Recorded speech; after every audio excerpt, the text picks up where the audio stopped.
멕시코, 오아하카, 지구 반대편의 원주민 예언자가 왜 한반도를 지목했을까요? 2010년 칠레 대지진 예측, 2015년 멕시코 화산 폭발 예측, 적중률 70% 이상, 이실 마르티네스. 그가 이번에는 대한민국을 향해 입을 열었습니다. 단순한 재앙 경고가 아닙니다. 그의 예언에는 구체적인 연도가 있습니다.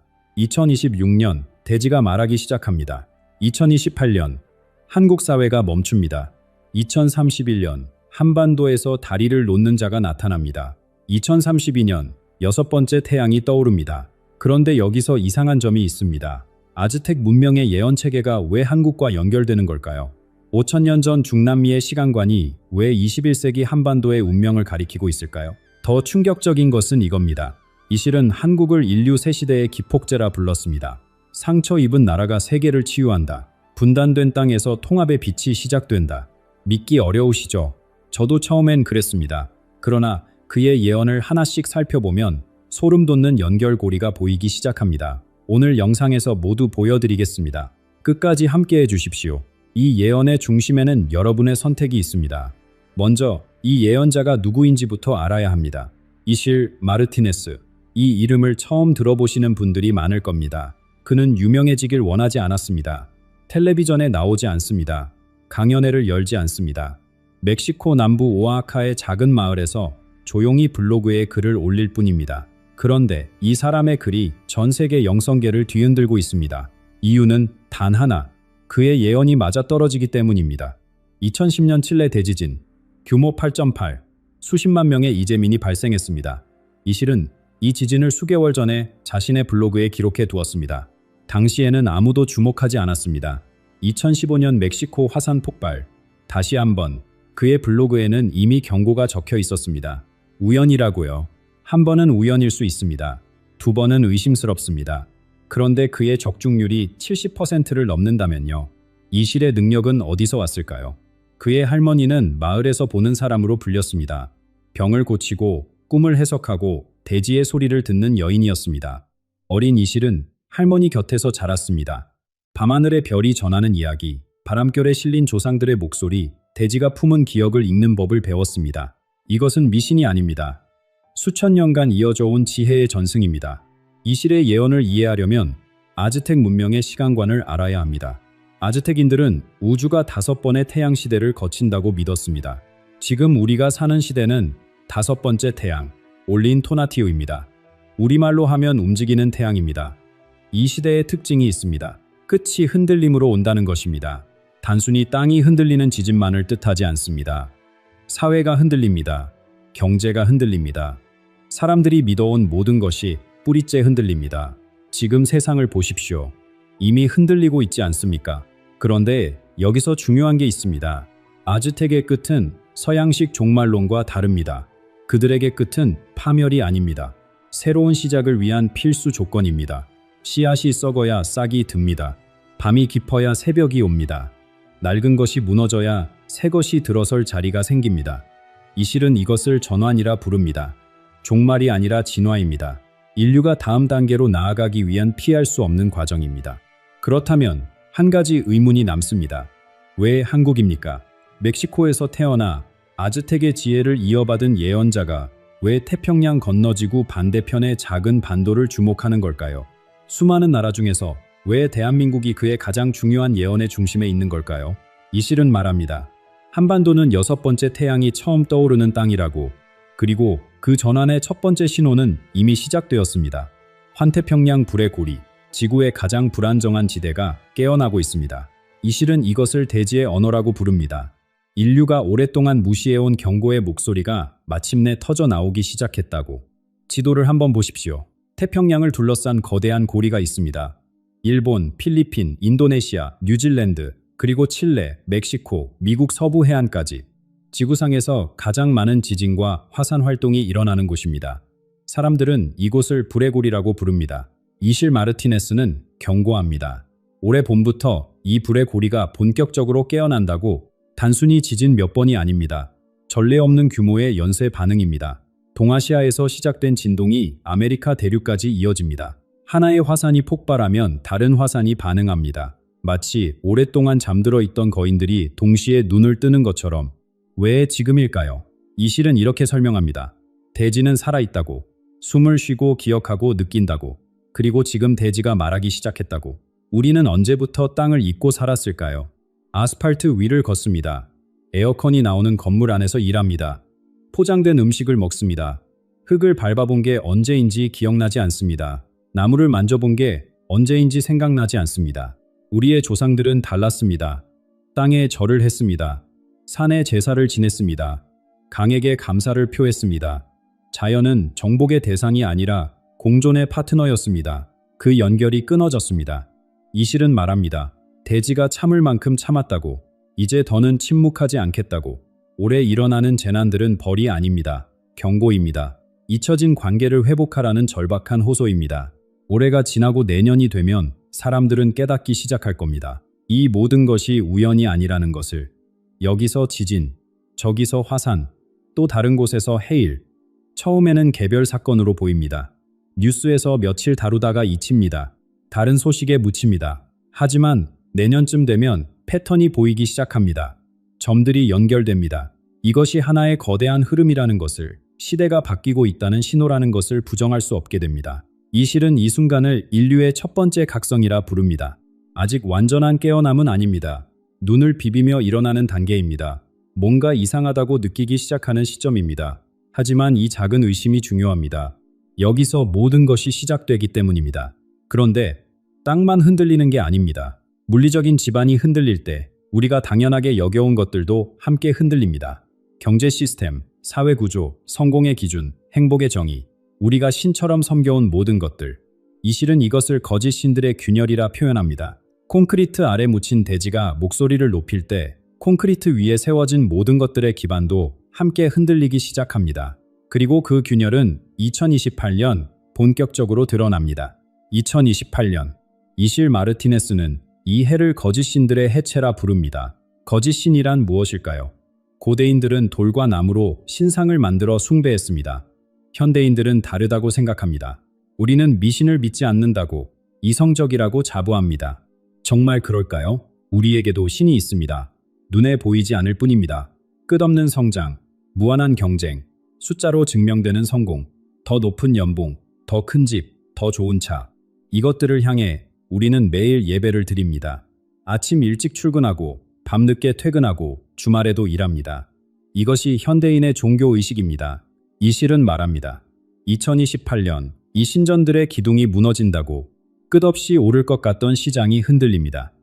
영원할 것 같던 기업들이 쓰러집니다. 성장은 계속될 거라던 약속이 거짓이었음이 드러납니다. 모래 위에 세운 성이 파도에 씻겨나가듯 우리가 믿어온 모든 것들의 허상이 드러나기 시작합니다. 그런데 이 실의 예언에서 한국은 특별한 위치를 차지합니다. 그는 한국을 현대판 인신공양이 가장 극렬하게 행해지는 땅이라 표현했습니다. 처음 들으면 충격적입니다. 하지만 가만히 생각해 보십시오. 고대 문명에서는 신에게 사람의 생명을 바쳤습니다. 풍요를 위해, 승리를 위해, 신의 노여움을 풀기 위해. 지금 우리는 무엇을 바치고 있습니까? 아이들의 어린 시절을 바칩니다. 학원에서 학원으로, 시험에서 시험으로, 놀 시간도, 꿈꿀 시간도 없이 달립니다. 청년들의 꿈을 바칩니다. 하고 싶은 일 대신 돈이 되는 일을, 사랑 대신 스펙을, 행복 대신 안정을 선택하도록 강요받습니다. 세계가 부러워하는 경제 성장을 이루었습니다. 그 대가로 무엇을 잃었습니까? 세계 최저 출산율, 청년 행복지수 최하위, 자살률 상위권, 숫자들이 말해줍니다. 우리가 제물로 바친 것은 바로 우리 자신의 심장이었습니다. 2028년, 한국 사회에 거대한 파도가 밀려옵니다. 이 실은 이것을 집단적 멈춤이라 표현합니다. 젊은이들만이 아닙니다.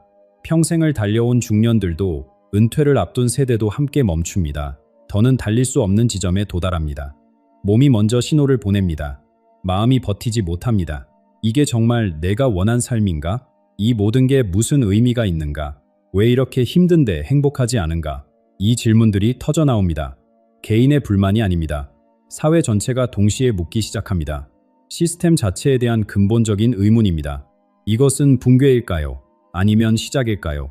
이 실은 말합니다. 이 고통 속에서 새로운 것이 태어난다고, 무너져야 다시 세울 수 있다고.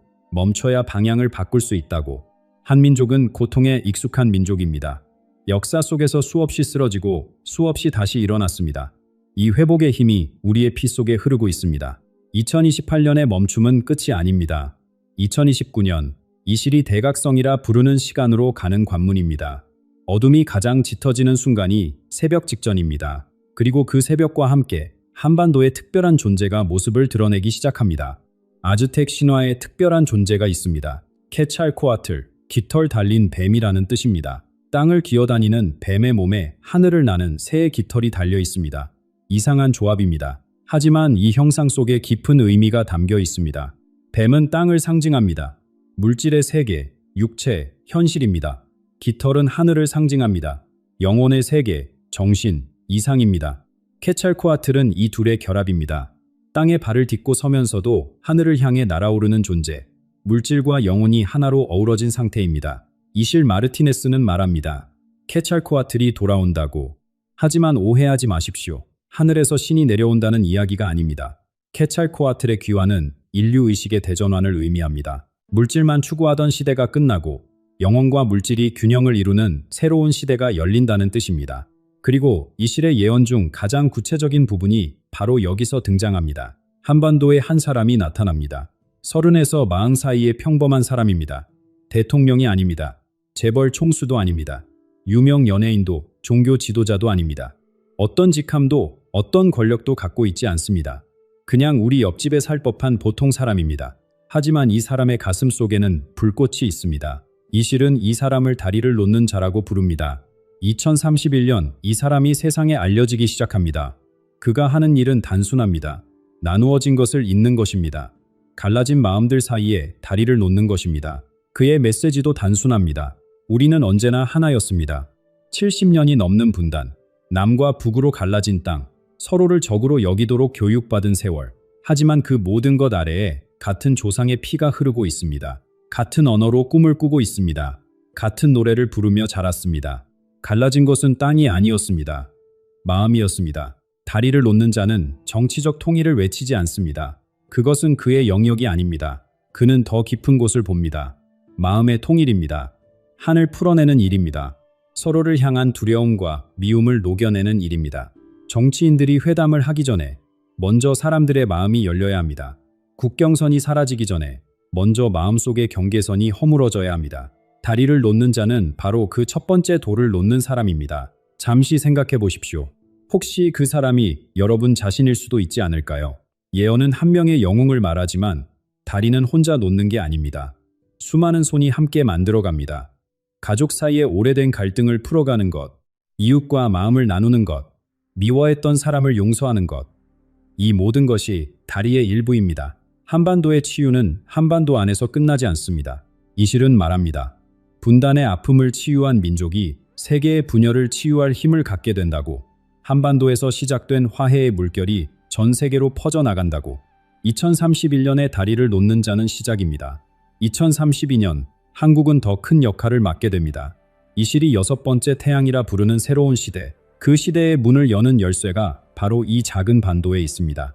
2032년 이실 마르티네스는 이 해를 6번째 태양이 떠오르는 해라 부릅니다. 5번째, 태양의 시대가 저물고 완전히 새로운 시대가 열립니다. 하지만 여기서 중요한 점이 있습니다. 이 새 시대는 예정된 것이 아닙니다. 자동으로 오는 것이 아닙니다.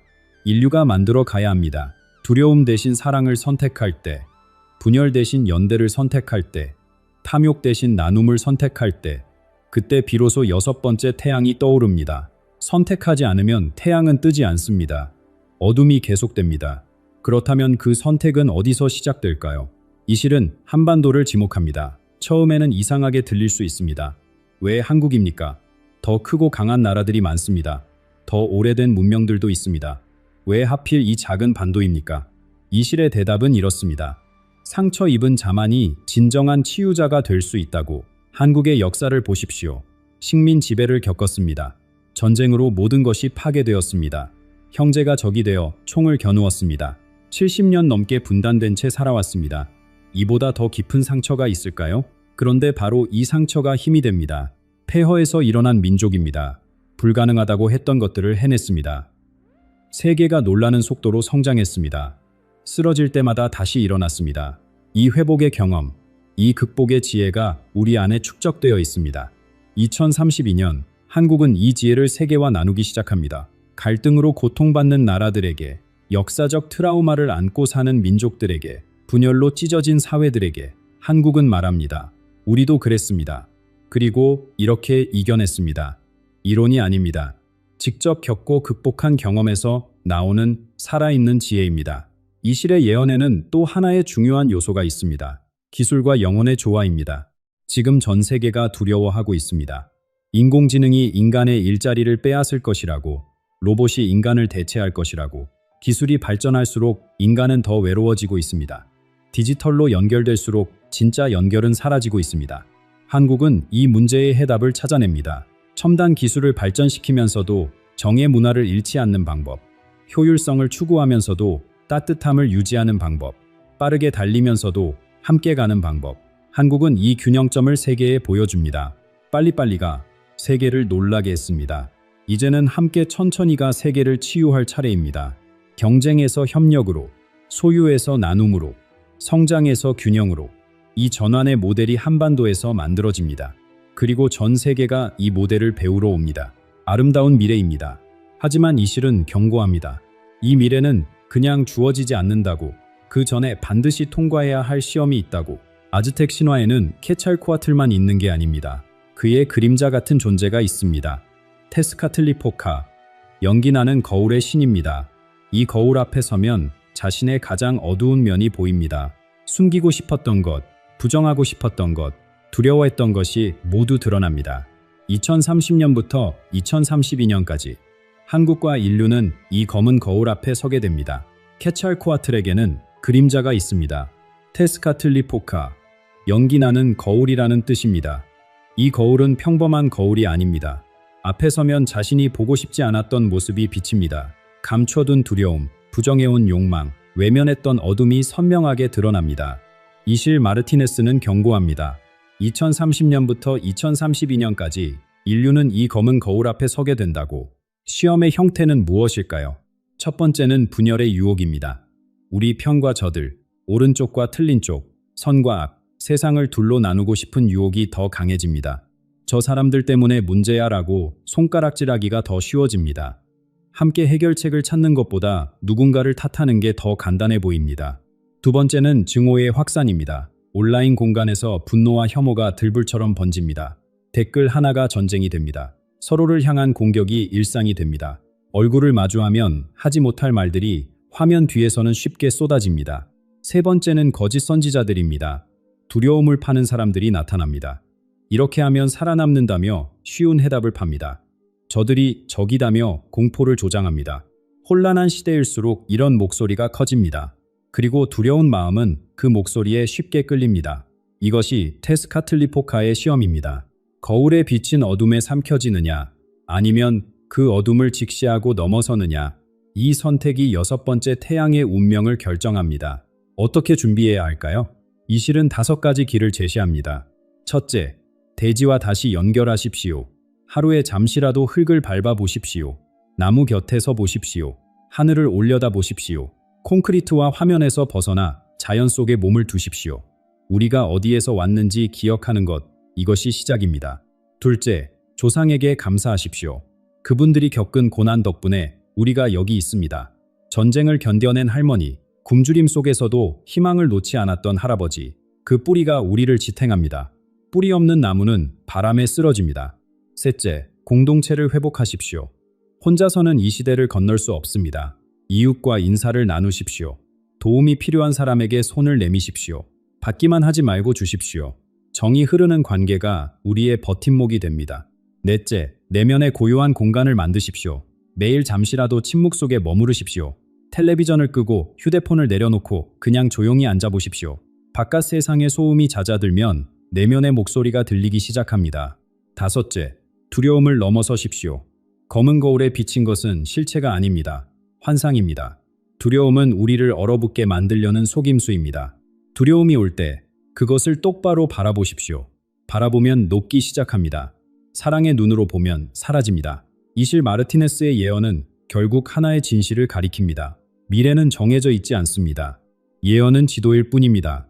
어느 길로 갈지는 우리가 선택합니다. 여섯 번째 태양은 저절로 뜨지 않습니다. 우리 안에서 먼저 떠올라야 합니다. 한 사람 한 사람의 가슴 속에서 새벽이 시작되어야 합니다. 한반도에서 시작되는 이각성. 그것은 거창한 사건이 아닙니다. 조용한 혁명입니다. 아침에 눈을 뜨며 오늘은 다르게 살겠다고 결심하는 것. 미움 대신 이해를 선택하는 것. 두려움 대신 희망을 품는 것. 이 작은 선택들이 모여 세상을 바꿉니다. 여러분은 이미 이 이야기를 끝까지 들었습니다. 그것은 우연이 아닙니다. 무언가가 여러분을 이 자리로 이끌었습니다. 여러분 안에 이미 깨어나려는 불꽃이 있기 때문입니다. 오늘 이 영상을 보고 마음속에 어떤 울림이 있으셨습니까? 두려움이었습니까? 희망이었습니까? 아래 댓글로 여러분의 생각을 나눠주십시오. 여러분의 이야기가 또 다른 누군가에게 빛이 될 수 있습니다. 기억하십시오. 여섯 번째 태양은 우리 안에서 먼저 떠오릅니다. 이 영상이 의미 있으셨다면 구독과 좋아요를 눌러주십시오. 이 메시지가 더 많은 분들에게 닿을 수 있도록 공유해 주십시오. 다음 영상에서 다시 뵙겠습니다. 감사합니다. 오늘 나눈 이야기는 고대 예언과 역사적 기록을 바탕으로 한 교육적, 성찰적 콘텐츠입니다. 두려움이나 공포를 조장하려는 것이 아니라 여러분의 생각을 자극하고 스스로 판단할 수 있는 기회를 드리고자 준비했습니다. 열린 마음으로 받아들이시되 비판적 시각도 함께 가져주시길 바랍니다. 7분, 심장이 멈춘 시간입니다. 2024년 겨울, 미국의 한 엔지니어가 얼음 호수에 빠졌습니다. 구조대가 도착했을 때 그는 이미 죽어 있었습니다. 7분간 심장이 멈췄습니다. 의학적으로는 뇌사 직전입니다. 그런데 그가 다시 눈을 떴습니다. 그리고 말했습니다. 한국이 보였습니다. 30년간 숫자와 논리만 믿던 공학자가 깨어나자마자 한 번도 가본 적 없는 나라 이름을 말한 것입니다. 이상한 점이 있습니다. 그는 한국에 대해 아는 것이 거의 없었습니다. K-팝도 한글도 우리의 역사도 몰랐습니다. 그런데 그가 본 비전의 중심에는 대한민국이 있었습니다. 단순한 환각이었을까요? 그렇다면 왜 그가 말한 시기와 현상들이 지금 하나씩 맞아떨어지고 있을까요? 왜 하필 한국이었을까요? 왜 하필 지금이었을까요? 그리고 왜 그는 이렇게 말했을까요? 한국인들은 아직 모르고 있습니다. 자신들이 무엇을 위해 그토록 오랜 고통을 겪어왔는지를 오늘 이 영상에서 그 답을 말씀드리겠습니다. 끝까지 함께 해 주십시오. 그는 평생 눈에 보이는 것만 믿었습니다. 마이클 톰슨, 30년간 미국 항공우주 산업에서 일한 엔지니어였습니다. 그에게 세상은 공식과 데이터로 이루어진 곳이었습니다. 영혼, 사후세계, 보이지 않는 힘, 이런 것들은 그에게 허구에 불과했습니다. 그는 스스로를 철저한 현실주의자라고 불렀고 죽음 이후에는 아무것도 없다고 확신했습니다. 2024년 12월, 콜로라도의 얼어붙은 호수. 그날 그는 혼자 얼음 낚시를 나갔습니다. 갑자기 발밑에 얼음이 갈라졌습니다. 차가운 물이 그를 삼켰습니다. 구조대가 도착했을 때 그의 심장은 이미 멈춰 있었습니다. 7분, 의학적으로 뇌 손상이 시작되는 시간이 지나고 있었습니다. 그런데 그 7분 동안 마이클은 어디에 있었을까요? 그는 자신의 몸 위로 떠올랐다고 말합니다. 구조대원들이 자신의 가슴을 압박하는 모습을 내려다보았습니다. 이상하게도 두려움은 없었습니다. 오히려 태어나서 처음 느껴보는 평화가 그를 감쌌습니다. 그때 그의 인생 전체가 눈앞에 펼쳐졌습니다. 하지만 단순히 보는 것이 아니었습니다. 그는 자신이 했던 모든 행동을 상대방의 입장에서 느꼈습니다. 무심코 던진 말이 누군가에게 상처가 되었던 순간 그 아픔을 직접 경험했습니다. 작은 친절이 누군가의 하루를 밝혔던 순간 그 기쁨도 함께 느꼈습니다. 우리는 연결되어 있었습니다. 처음부터 끝까지. 그리고 그 경험의 절정에서 마이클은 무언가를 만났습니다. 형체는 없었습니다. 하지만 압도적인 존재감이 있었습니다. 빛이라고밖에 표현할 수 없는 의식체였습니다. 그 존재는 말이 아닌 직접적인 뇌프로 메시지를 전했습니다. 지구는 지금 거대한 전환점을 지나고 있다. 이 변화의 중심에 특별한 땅이 있다. 오랜 고통을 통해 정화된 땅. 그곳은 한국이다. 마이클은 혼란스러웠습니다. 한국에 대해 아는 것이 거의 없었기 때문입니다. 왜 하필 그 나라였을까요? 빛의 존재는 답했습니다. 그들은 아직 모른다. 자신들이 왜 그토록 오랜 시간 고통받아야 했는지를. 하지만 그 고통에는 이유가 있었다. 때가 되면 알게 될 것이다. 마이클이 다시 눈을 떴을 때 그는 완전히 다른 사람이 되어 있었습니다. 숫자만 믿던 엔지니어가 이제 보이지 않는 것을 말하기 시작했습니다. 하지만 여기서 한 가지 의문이 남습니다. 왜 지금일까요? 왜 이 시대에 이런 메시지가 전해지는 것일까요? 마이클이 본 것은 단순히 한국만의 이야기가 아니었습니다. 그것은 지구 전체가 겪고 있는 거대한 변화의 일부였습니다. 인류가 오랫동안 믿어왔던 것들이 무너지고 완전히 새로운 시대가 열리고 있다는 신호였습니다. 그리고 그 변화의 흐름은 서쪽에서 동쪽으로 지금 이 순간에도 움직이고 있습니다. 지금 세상이 혼란스럽게 느껴지시나요? 경제는 흔들리고 기후는 예측할 수 없이 변하고 사람들 사이의 갈등은 깊어지고 있습니다. 뉴스를 볼 때마다 불안해지고 어디로 가야 할지 모르겠다는 느낌. 혹시 이런 감정을 느끼고 계신다면 여러분만 그런 것이 아닙니다. 하지만 마이클이 본 비전은 이 혼란에 대해 전혀 다른 해석을 제시합니다. 씨앗을 생각해 보십시오. 씨앗이 싹을 틔우려면 먼저 무엇이 일어나야 할까요? 껍질이 깨져야 합니다. 그 순간 씨앗은 자신이 파괴되고 있다고 느낄 수 있습니다. 하지만 실제로는 완전히 새로운 존재로 태어나는 중입니다. 지금 인류가 겪고 있는 고통이 바로 이것입니다. 오랫동안 우리는 가진 것으로 자신의 가치를 측정해 왔습니다. 더 큰 집, 더 좋은 차, 더 높은 지위, 더 많은 돈. 하지만 이 방식은 한계에 도달했습니다. 아무리 많이 가져도 채워지지 않는 공허함, 성공했는데도 행복하지 않은 사람들. 이것은 시스템이 더 이상 작동하지 않는다는 신호입니다. 새로운 시대는 다른 질문을 던집니다. 무엇을 가졌느냐가 아니라 어떤 존재인가, 소유에서 존재로. 이 전환이 지금 일어나고 있습니다. 흥미로운 것은 현대 과학도 이 변화를 감지하고 있다는 점입니다. 프린스턴 대학에서 진행한 한 연구가 있습니다. 전 세계 곳곳에 난수 발생기를 설치하고 데이터를 수집했습니다. 무작위로 숫자를 생성하는 기계이니 당연히 아무런 패턴이 없어야 합니다. 그런데 이상한 일이 발견되었습니다. 전 세계인이 동시에 같은 것에 집중할 때 이 기계들이 갑자기 비정상적인 패턴을 보인 것입니다. 올림픽 개막식, 새해 카운트다운, 전 세계가 충격받은 대형 사건들. 마치 인류의 집단의식이 물리적 현실에 영향을 미치는 것처럼 말입니다. 양자물리학에서 말하는 관찰자 효과도 같은 맥락입니다. 입자는 관찰되기 전까지 여러 상태로 존재하다가 누군가 관찰하는 순간 하나의 상태로 결정됩니다. 의식이 현실을 형성한다는 고대의 가르침이 과학으로 증명되고 있는 셈입니다. 그렇다면 지금 이 전환은 어디서 시작되고 있을까요? 마이클이 만난 빛의 존재는 분명하게 말했습니다. 지난 수백 년간 세계 문명의 중심은 서쪽이었습니다. 대서양을 중심으로 유럽과 미국이 세상을 이끌었습니다. 하지만 이 시대가 끝나가고 있습니다. 에너지의 중심이 동쪽으로 이동하고 있습니다. 태평양과 동아시아로. 이것은 단순히 경제력이나 군사력의 이동이 아닙니다. 영적 에너지의 축이 움직이고 있는 것입니다. 이 변화를 뒷받침하는 물리적 현상도 있습니다. 지구의 자기장이 변하고 있습니다. 이것은 과학적으로 측정된 사실입니다. 자북극의 위치가 점점 빠르게 이동하고 있고 자기장의 강도도 변화하고 있습니다. 일부 연구자들은 이 자기장의 변화가 인간의 뇌와 의식에 영향을 미친다고 말합니다. 자기장이 약해지면 기존의 사고 패턴에서 벗어나기 쉬워진다는 것입니다. 오래된 믿음과 습관의 벽이 얇아지고 새로운 인식이 들어올 공간이 생깁니다. 지금 전 세계적으로 영적 각성에 대한 관심이 높아지는 것도 우연이 아닐 수 있습니다. 동양으로 향하는 이 거대한 흐름 속에서 빛의 존재는 한 지점을 특별히 지목했습니다. 중국도, 일본도, 인도도 아니었습니다. 한반도였습니다. 수천 년의 역사를 가진 거대한 문명들 사이에서 왜 하필 이 작은 반도가 선택되었을까요? 분단의 아픔을 아직도 안고 있는 이 땅이 왜 의식 전환의 중심이 될 수 있을까요? 그 답은 바로 그 고통 속에 숨어 있습니다. 우리 민족의 역사를 돌아보면 가슴이 먹먹해집니다. 5,000년, 그 긴 세월 동안 이 땅은 쉴 틈이 없었습니다.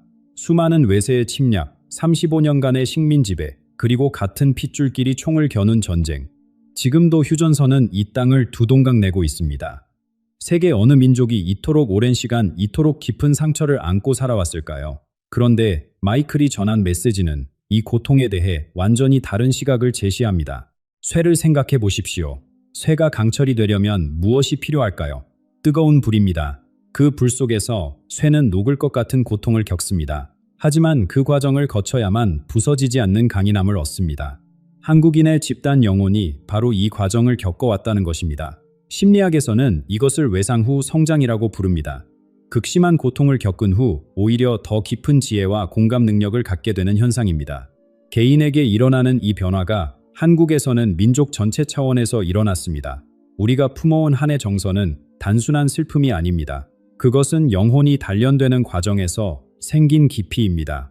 마이클의 비전에서 또 하나 놀라운 언급이 있었습니다. 바로 한글입니다. 그는 한국어에 대해 전혀 몰랐습니다. 그런데 빛의 존재는 한글이 단순한 문자 체계가 아니라고 전했습니다. 한글의 기본 구조를 보십시오. 하늘을 뜻하는 둥근 모양, 땅을 뜻하는 가로선, 사람을 뜻하는 세로선. 이 세 가지 요소가 모든 소리를 만들어냅니다. 우주의 근본 원리가 문자 안에 담겨 있는 것입니다. 최근 뇌과학 연구들은 흥미로운 사실을 발견했습니다. 한글을 읽을 때 좌뇌와 우뇌가 동시에 활성화된다는 것입니다. 논리와 직관이 함께 움직입니다. 분석과 통합이 동시에 일어납니다. 한글을 사용하는 것 자체가 의식의 균형을 돕고 있다는 뜻입니다. 매일 한글을 쓰고 읽는 여러분은 이미 특별한 도구를 가지고 있는 셈입니다. 마이클이 전한 예언 중 가장 신비로운 부분이 있습니다. 많은 오래된 영혼들이 지금 이 시기에 한국을 선택해서 태어났다는 것입니다. 여러 생을 통해 지혜를 쌓은 존재들이 인류의 전환을 돕기 위해 이 땅에 왔다고 합니다. 여러분 주변을 돌아보십시오. 유난히 깊은 눈빛을 가진 아이, 나이에 비해 성숙한 젊은이, 세상을 다른 눈으로 바라보는 사람들. 혹시 그들이 바로 이 오래된 영혼들이 아닐까요? 어쩌면 지금 이 영상을 보고 계신 여러분 자신이 그중 하나일 수도 있습니다. 전 세계를 휩쓸고 있는 한류 현상도 이 맥락에서 이해할 수 있습니다. K-팝과 드라마의 인기를 단순한 유행으로 볼 수 있을까요? 마이클의 비전은 다르게 말합니다. 한국 문화에는 특별한 주파수가 담겨 있습니다. 고통 속에서도 희망을 잃지 않는 힘, 깊은 감정을 함께 나누는 정서, 관계의 소중함을 아는 마음. 이 주파수가 전 세계인의 무의식에 울림을 주고 있습니다. 사람들은 이유를 설명할 수 없지만 한국 문화에 끌립니다. 그것은 단순한 취향이 아닙니다. 영혼이 필요로 하는 것을 감지하고 있는 것입니다. 한류는 유행이 아니라 신호입니다.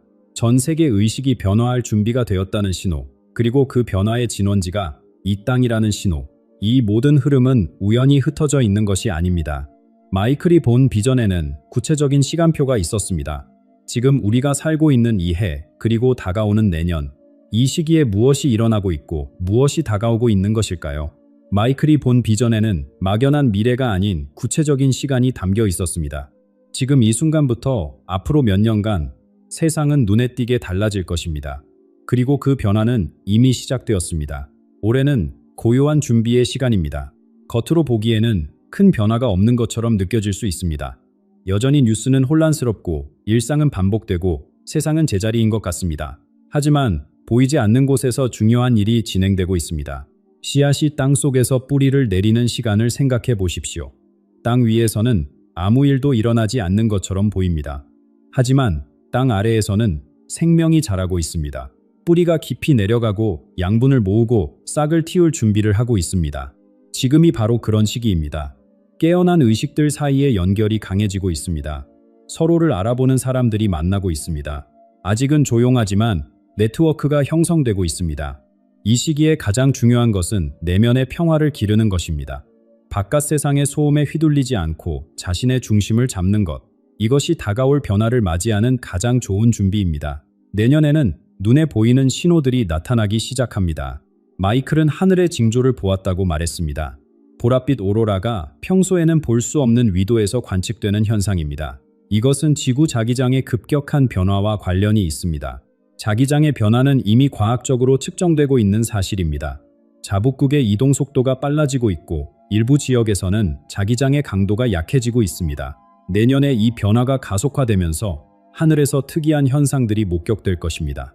같은 시기에 젊은 세대가 주도하는 새로운 움직임이 시작됩니다. 기존의 교육 방식에 대한 근본적인 질문이 터져 나올 것입니다. 왜 우리는 경쟁해야 하는가? 왜 우리는 외워야 하는가? 왜 우리는 점수로 평가받아야 하는가? 이 질문들은 단순한 불만이 아닙니다. 새로운 시대가 요구하는 새로운 방식에 대한 갈망입니다. 창의성과 협력, 내면의 성장을 중시하는 교육으로의 전환이 시작될 것입니다. 2027년에서 2028년 사이 더 큰 변화가 모습을 드러냅니다. 마이클의 비전에서 가장 놀라웠던 부분 중 하나는 물에 관한 것이었습니다. 물을 기반으로 한 새로운 형태의 에너지가 서서히 공개되기 시작한다는 것입니다. 지금 우리가 사용하는 에너지 체계는 한계에 도달했습니다. 화석 연료는 환경을 파괴하고 그것을 둘러싼 갈등은 전쟁을 일으킵니다. 하지만 물은 어디에나 있습니다.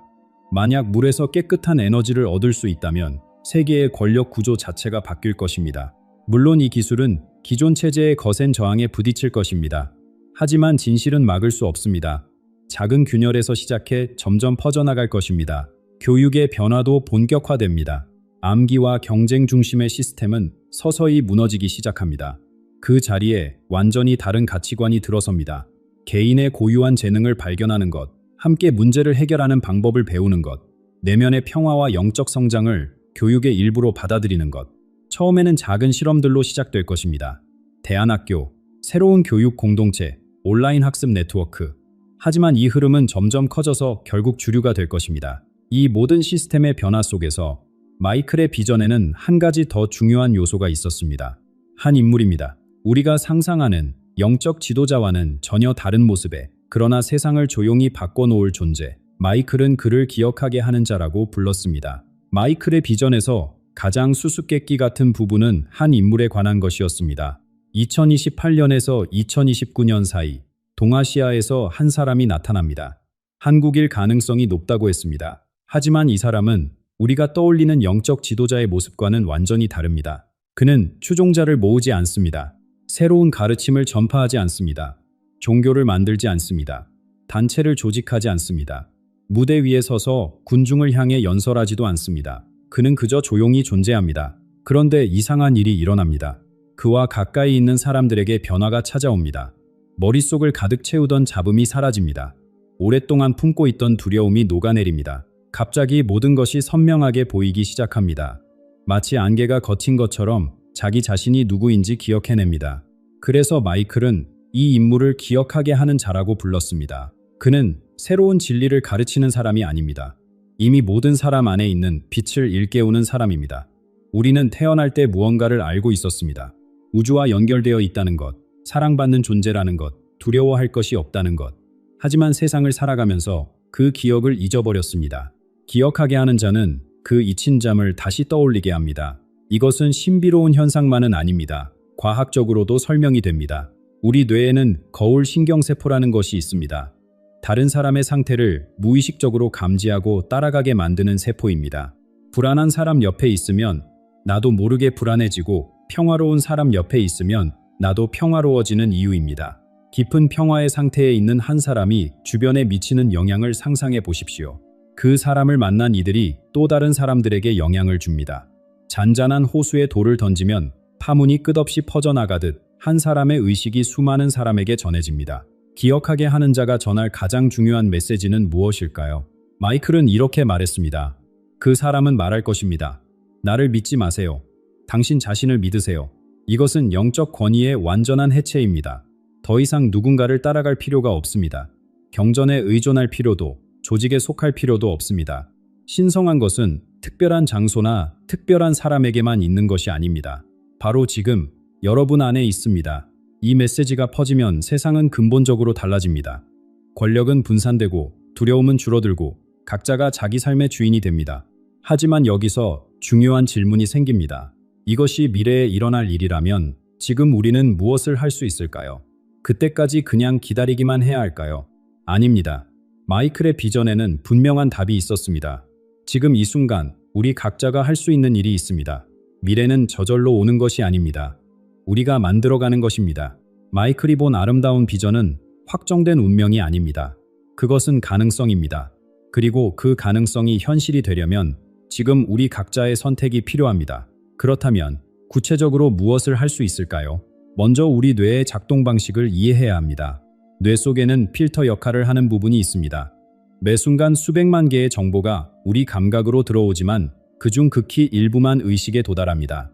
나머지는 걸러집니다. 그런데 무엇이 걸러지고 무엇이 통과되는지는 우리의 초점에 달려 있습니다. 새 차를 사면 갑자기 길에서 같은 차가 많이 보이는 경험을 해보셨을 것입니다. 차가 갑자기 늘어난 것이 아닙니다. 뇌가 그것을 중요한 정보로 인식하기 시작한 것입니다. 이 원리를 의식적으로 활용할 수 있습니다. 매일 아침 눈을 뜨면서 마음속으로 선언해 보십시오. 오늘 나는 성장의 기회를 발견할 것이다. 오늘 나는 감사할 일을 만날 것이다. 뇌가 그 방향으로 필터를 조정하기 시작합니다. 혼란스러운 세상 속에서도 희망의 신호를 발견하게 됩니다. 감사의 힘도 과학적으로 증명되어 있습니다. 감사를 느낄 때 뇌에서는 놀라운 변화가 일어납니다. 스트레스 호르몬이 줄어들고 행복을 느끼게 하는 물질이 증가합니다. 하지만 더 중요한 것은 장기적인 효과입니다. 감사의 습관을 들이면 뇌의 구조 자체가 바뀝니다. 부족함에 집중하던 회로가 점점 약해지고 풍요로움을 인식하는 회로가 강해집니다. 똑같은 현실을 살면서도 완전히 다른 세상을 경험하게 됩니다. 오늘 밤 잠들기 전에 3가지만 떠올려 보십시오. 오늘 감사한 일 3가지. 작은 것도 좋습니다. 따뜻한 밥, 창문으로 들어온 햇살, 누군가의 미소. 8주만 계속하면 여러분의 뇌는 달라지기 시작합니다. 한 사람의 평화가 세상을 바꿀 수 있을까요? 거울 신경세포를 기억하십시오. 우리는 서로 연결되어 있습니다. 한 사람이 내면의 평화에 도달하면 그 영향은 주변으로 퍼져나갑니다. 과학자들은 일정 수의 개인이 특정 상태에 도달하면 전체 집단에 영향을 미친다고 말합니다. 여러분 한 사람이 변하면 가족이 영향을 받습니다. 가족이 변하면 이웃이 달라집니다. 이웃이 변하면 지역이 변하면 나라가 변하면 세계가 달라집니다. 이것은 추상적인 이야기가 아닙니다. 파동의 원리입니다. 마지막으로 마이클이 가장 강조했던 것을 전합니다. 미래는 고정되어 있지 않습니다. 그가 본 비전은 확정된 운명이 아니라 가능성의 장이었습니다. 여러 갈래의 길이 있었습니다. 어떤 길은 두려움과 분리로 이어졌고 어떤 길은 사랑과 연결로 이어졌습니다. 어떤 길이 현실이 되는지는 우리의 선택에 달려 있습니다. 두려움을 선택할 것인가, 사랑을 선택할 것인가, 분리를 선택할 것인가, 연결을 선택할 것인가. 지금 이 순간의 작은 선택들이 모여서 미래를 만들어갑니다. 한국인 여러분, 그리고 이 영상을 보고 계신 모든 분들에게 마지막으로 전합니다. 여러분은 우연히 이 시대에 태어난 것이 아닙니다. 우연히 이 땅에 있는 것이 아닙니다. 5000년의 역사가 이 순간을 위해 준비되어 왔습니다. 여러분 안에는 그 모든 세월의 지혜와 회복력이 담겨 있습니다. 이제 그것을 기억할 시간입니다. 여러분은 빛입니다. 처음부터 그랬습니다. 잠시 잊고 있었을 뿐입니다. 오늘부터 그 빛을 살아가십시오. 작은 것부터 시작하십시오. 한 번 더 감사하고, 한 번 더 용서하고, 한 번 더 사랑하십시오. 그 작은 선택들이 새로운 세상을 열 것입니다. 모스크바 국립대학교 1980년대 이곳에서 가장 촉망받던 양자 물리학자가 있었습니다. 어느 날 그는 모든 연구를 중단했습니다. 동료들에게 한마디 남기지 않고 사라졌습니다. 30년 후 그가 발견되었습니다. 우랄 산맥 깊은 곳, 세상과 완전히 단절된 수도원에서. 그의 이름은 드미트리 볼코프. 그런데 이상한 일이 벌어졌습니다. 그가 수도원에서 남긴 기록들, 하나씩 현실이 되기 시작한 겁니다. 2014년 기록, 곰과 섬이 피를 흘릴 것이다. 2022년 러시아의 우크라이나 침공, 2018년 기록, 보이지 않는 독이 세상을 덮을 것이다. 사람들은 얼굴을 가릴 것이다. 2020년 코로나 팬데믹, 2021년 기록, 유럽의 심장이 얼어붙을 것이다. 2022년 유럽 에너지 위기, 3번의 예언, 3번 모두 적중. 그리고 2024년 그가 30년 만에 침묵을 깼습니다. 이번 예언의 제목은 단 하나, 동방의 2 별에 관하여. 노란 별, 검은 별. 그리고 2026년, 지금 우리가 살고 있는 이 순간입니다. 그가 본 것은 무엇이었을까요? 끝까지 함께 해주십시오. 볼코프는 노란 별에 대해 이렇게 말했습니다. 노란 별은 외부의 적에게 무너지지 않는다. 스스로를 갉아먹는다. 이 말의 의미를 생각해 보십시오. 우리는 늘 북쪽을 경계해 왔습니다. 미사일, 핵무기, 도발, 위협은 항상 밖에서 온다고 믿었습니다. 그런데 볼코프는 정반대를 말합니다. 진짜 위기는 안에서 시작된다고. 지금 이 나라의 모습을 보십시오. 가족끼리 정치 이야기를 피합니다. 오랜 친구 사이에 금이 갑니다. 뉴스를 보면 여당과 야당은 매일 서로를 물어뜯습니다. 국회는 마비되고 중요한 법안은 수년째 잠들어 있습니다. 경제는 어떻습니까? 청년들은 일자리를 찾지 못합니다. 집값은 하늘 높은 줄 모르고 출산율은 세계 최저입니다. 노인 빈곤율은 선진국 중 가장 높습니다. 세계 경제가 흔들릴 때마다 우리는 가장 먼저 충격을 받습니다. 볼코프가 말한 체계적 마비가 이미 시작된 것은 아닐까요? 그의 예언 중 가장 충격적인 부분이 있습니다. 노란 별의 지도자는 물러나지 않을 것이다. 그러나 무너질 것이다. 권좌에서 내려오는 것이 아니라 권좌와 함께 쓰러질 것이다. 이 표현을 주목하십시오. 사임도 아니고 탄핵도 아닙니다. 붕괴입니다. 건강 문제일까요? 갑작스러운 사건일까요? 아니면 시스템 전체가 멈추는 것일까요? 볼코프는 구체적인 원인을 밝히지 않았습니다. 다만 한 가지는 분명히 했습니다. 권력의 공백이 생긴다는 것. 우리 현대사를 돌아보십시오. 4.19 혁명, 10월 26일, 그리고 최근의 탄핵 정국까지 이 나라는 늘 위기 속에서 새로운 길을 찾아왔습니다. 혼란은 끝이 아니었습니다. 변화의 시작이었습니다. 볼코프도 같은 말을 합니다. 혼란의 먼지가 가라앉으면 전혀 예상하지 못한 곳에서 한 사람이 나타날 것이다. 그는 이 인물을 거룩한 지도자라고 불렀습니다. 정치인이 아닙니다. 기존 권력 구조 밖에서 오는 사람입니다. 그리고 그를 따르는 7명의 현자가 있습니다. 흥미로운 점이 있습니다. 이 지도자는 외교나 국제관계에 관심이 없습니다. 그의 초점은 오직 하나, 상처받은 사회의 치유입니다. 볼코프는 이렇게 덧붙였습니다. 수십 년간 쌓인 분열은 정치적 협상으로 풀리지 않는다. 영혼의 치료가 필요하다. 이 지도자는 의사가 아니라 치유자다. 몸이 아니라 마음을 돌보는 사람이다. 어쩌면 우리가 정말로 필요로 하는 것은 더 강한 대통령이 아닐지도 모릅니다. 더 현명한 협상가도 아닐지도 모릅니다. 갈라진 마음을 이어줄 수 있는 사람, 미움을 내려놓게 할 수 있는 사람, 다시 하나가 될 수 있다고 믿게 해줄 사람. 그런 지도자가 오고 있다고 볼코프는 말합니다. 그런데 여기서 한 가지 질문이 생깁니다. 남쪽에서 이런 격변이 일어나는 동안 휴전선 너머는 조용할까요? 70년 넘게 서로를 적으로 삼아온 두 체제입니다. 한쪽이 흔들리면 다른 쪽은 기회를 잡으려 하지 않을까요? 볼코프의 대답은 의외였습니다. 아니다. 검은 별도 같은 시간에 떨어진다. 그리고 그는 덧붙였습니다. 검은 별을 무너뜨리는 것은 미사일이 아니라고, 탱크도 아니고 폭격도 아니라고, 그것은 훨씬 조용한 것이라고 했습니다. 북녘 사람들의 마음속에서 자라나는 무언가, 오랫동안 억눌려왔던 단 하나의 감정, 진실을 알고 싶다는 갈망입니다. 70년이 넘는 세월 동안 남과 북은 서로를 적으로 삼아왔습니다. 그런데 볼코프는 이 관계를 전혀 다른 시각으로 봅니다. 노란 별과 검은 별은 서로를 증오했다. 그러나 사실 서로가 없으면 존재할 수 없었다. 이 말을 곱씹어 보십시오. 남쪽의 정치인들은 북쪽의 위협을 명분으로 결집했습니다. 안보라는 단어 하나로 수많은 정책이 정당화되었습니다. 북쪽도 마찬가지입니다. 미제국주의와 남조선 괴뢰라는 적이 있어야 체제를 유지할 수 있었습니다. 적이 필요했던 겁니다. 서로에게. 볼코프는 이것을 적대적 공생이라 불렀습니다. 미워하면서도 기대는 관계, 싸우면서도 의존하는 관계. 그렇다면 한쪽이 무너지면 어떻게 될까요? 다른 쪽도 버틸 이유를 잃습니다. 남쪽이 내부 혼란에 빠진 바로 그 시점, 북쪽에서도 균열이 시작됩니다. 그러나 그 균열은 밖에서 오지 않습니다. 안에서 퍼져나갑니다. 볼코프는 이렇게 적었습니다.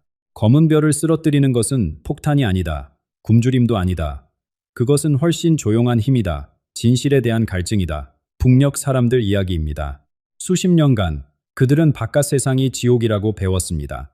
남조선은 미국의 식민지이고 인민들은 굶주리며 오직 위대한 수령님만이 진정한 낙원을 만들 수 있다고. 그런데 어느 순간부터 균열이 생기기 시작했습니다. 중국 국경을 넘어 들어오는 작은 기계들, 손바닥만 한 화면에 담긴 남쪽의 드라마, 밤마다 몰래 돌려보는 영상 속에서 그들은 전혀 다른 세상을 보았습니다. 굶주리지 않는 사람들, 자유롭게 말하는 사람들, 웃고 울고 사랑하는 자신들과 똑같은 얼굴의 사람들. 선전과 현실 사이의 간극을 깨달은 순간 마음속에서 무언가가 깨어납니다. 우리가 들은 것은 거짓이었는가? 이 질문은 전염됩니다. 한 사람에서 두 사람으로, 가족에서 마을로, 세대에서 세대로. 당국이 아무리 불온 사상을 단속해도 생각의 흐름은 막을 수 없습니다. 볼코프는 말합니다. 이 조용한 혁명이 임계점에 도달하면 체제는 안에서부터 녹아내린다고. 그리고 가장 놀라운 예언이 있습니다. 검은 별의 왕은 쫓겨나지 않는다. 스스로 물러난다. 이것이 가능할까요? 3대에 걸쳐 권력을 세습한 체제가 그 스스로 문을 여는 것이. 볼코프는 담담하게 적었습니다. 더 이상 지킬 것이 없을 때 왕관은 무게만 남는다.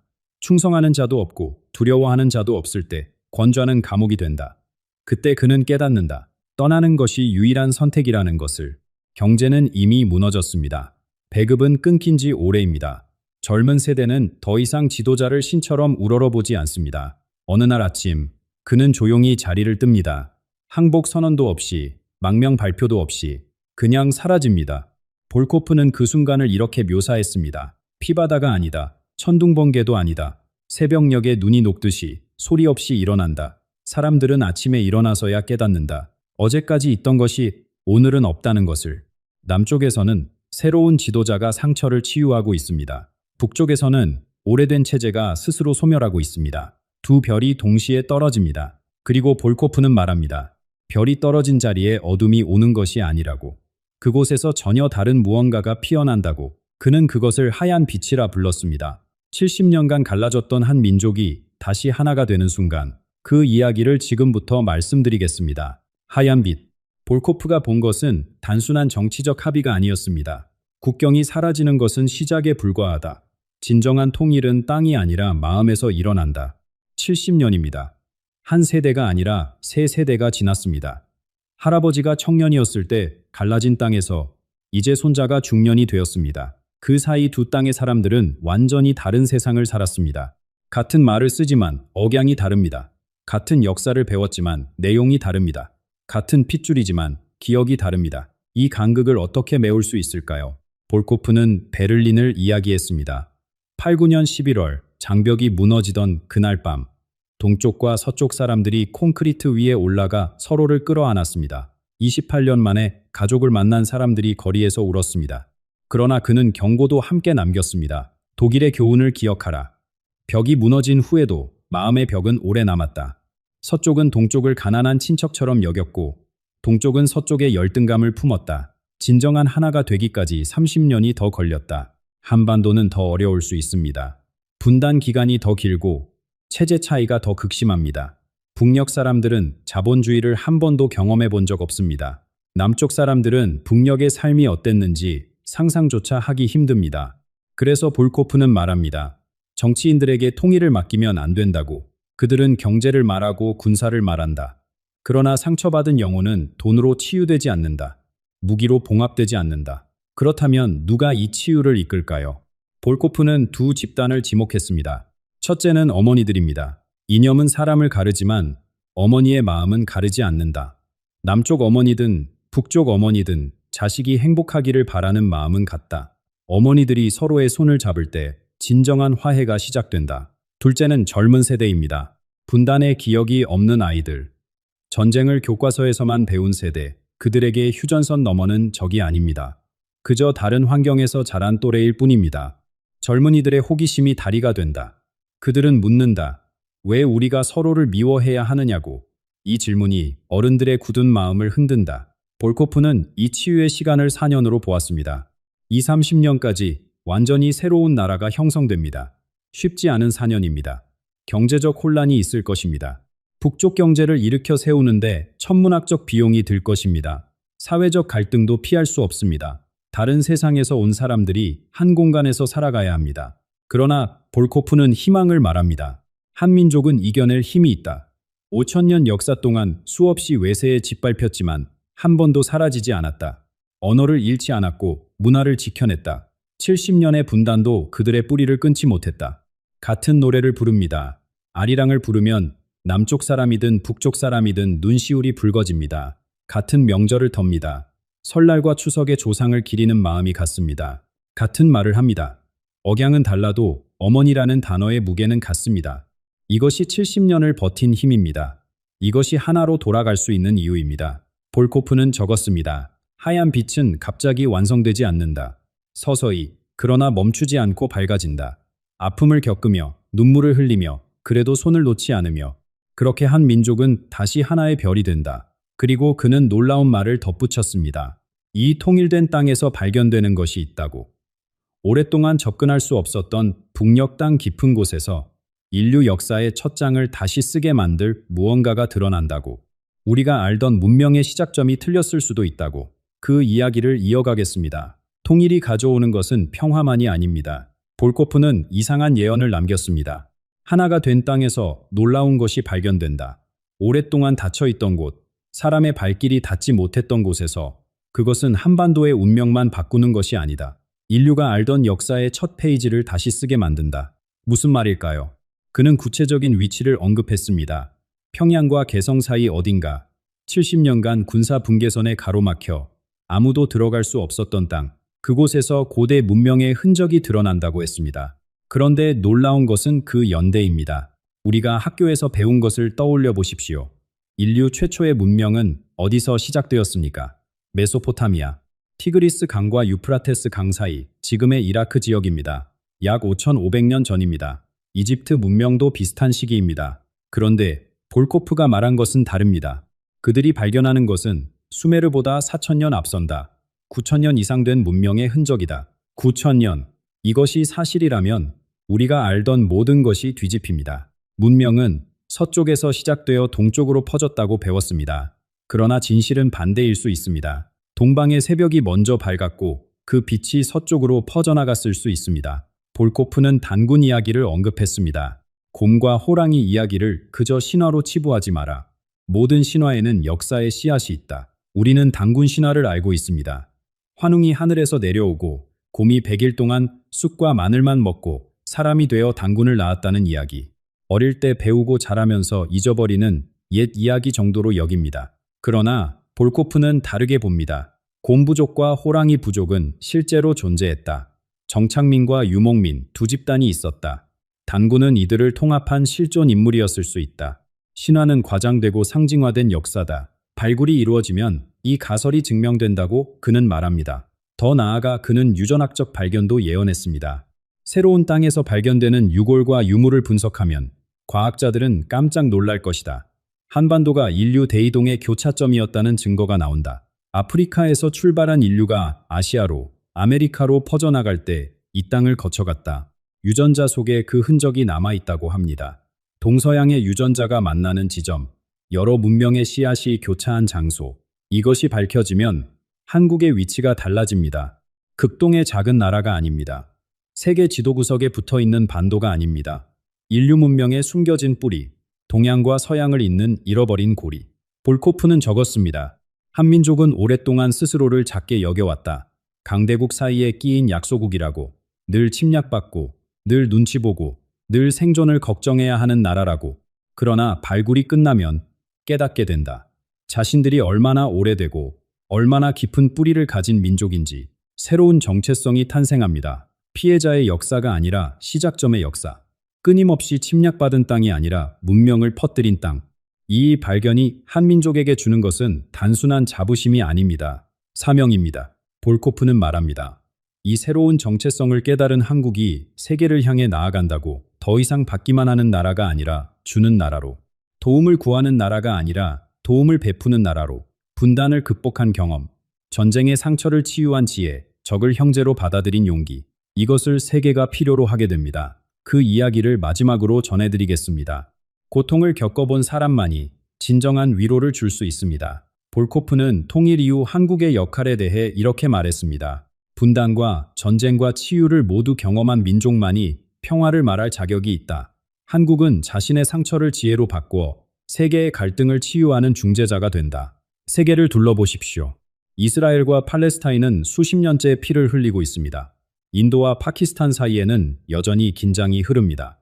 우크라이나 전쟁은 끝이 보이지 않습니다.